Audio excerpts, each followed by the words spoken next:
Il y a encore devant le trône comme une mer de verre semblable à du cristal.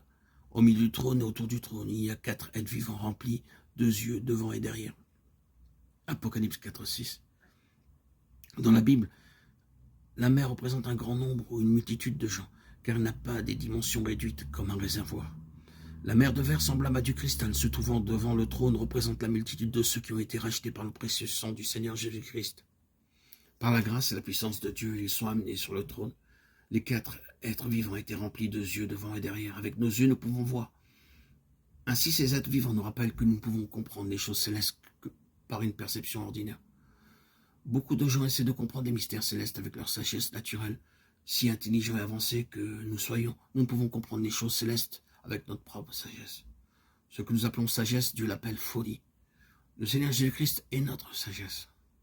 Or, c'est par lui que vous êtes en Jésus-Christ, lequel, par Dieu, a été fait pour nous, sagesse, justice et sanctification et rédemption. 1 Corinthiens 1:30. Par le moyen de sa sagesse, nous pouvons percevoir clairement toutes choses. C'est la raison pour laquelle David prie dans le psaume 119:18. Ouvre mes yeux pour que je contemple les merveilles de ta loi. Par la foi, nous devons prier. Seigneur, ce livre est le tien. Je suis un être humain. Je ne peux pas comprendre ce livre.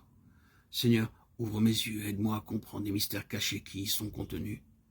Dans Matthieu 13:16-17, notre Seigneur dit « Heureux sont vos yeux parce qu'ils voient et vos oreilles parce qu'elles entendent. » Je vous le dis en vérité, beaucoup de prophètes et de justes ont désiré voir ce que vous voyez et ne l'ont point vu. De grands prophètes et des hommes justes ont désiré voir les choses célestes, mais ils n'ont pas pu. Cependant, Dieu dans sa grâce nous accorde maintenant la vision céleste pour les voir. Les croyants d'Éphèse reçurent un enseignement d'un niveau très élevé dans la doctrine du salut de la part de grands hommes comme l'apôtre Paul, l'apôtre Jean, Apollos et Timothée. Cependant, Paul priait sans cesse pour eux afin que le Seigneur leur accorde l'esprit de sagesse et de révélation et que les yeux de leur entendement soient illuminés pour leur permettre de connaître la richesse de sa gloire et la puissance de sa résurrection. Physiquement, nous n'avons que 2 yeux, ainsi nous ne pouvons voir que dans une seule direction. Nous ne pouvons pas voir en même temps dans des directions différentes. Mais les êtres vivants étaient remplis de yeux et ils pouvaient tout percevoir.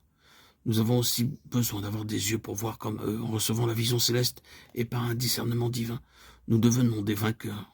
Si intelligents que nous soyons, nous demeurons spirituellement aveugles si nous dépendons de notre propre sagesse.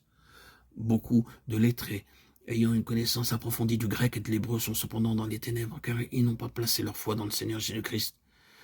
Ce n'est que par la foi que nous pouvons comprendre les choses spirituelles. Lorsque nous irons au ciel, nous verrons notre Seigneur face à face et nous serons semblables à lui. Nous le connaîtrons comme il nous connaît. Aujourd'hui, nous voyons moyen d'un miroir d'une manière obscure, mais alors nous verrons face à face. Aujourd'hui, je connais en partie, mais alors je connaîtrai comme j'ai été connu. 1 Corinthiens 13:12. Il sait tout à notre sujet, il connaît notre passé, notre présent et notre avenir. Il connaît nos pensées, il sait tout ce que nous faisons. Quand nous le verrons, nous connaîtrons tout. Au ciel, il n'y aura aucune question. Nous connaîtrons toute personne et toute chose. Là, il n'y aura plus d'étrangers.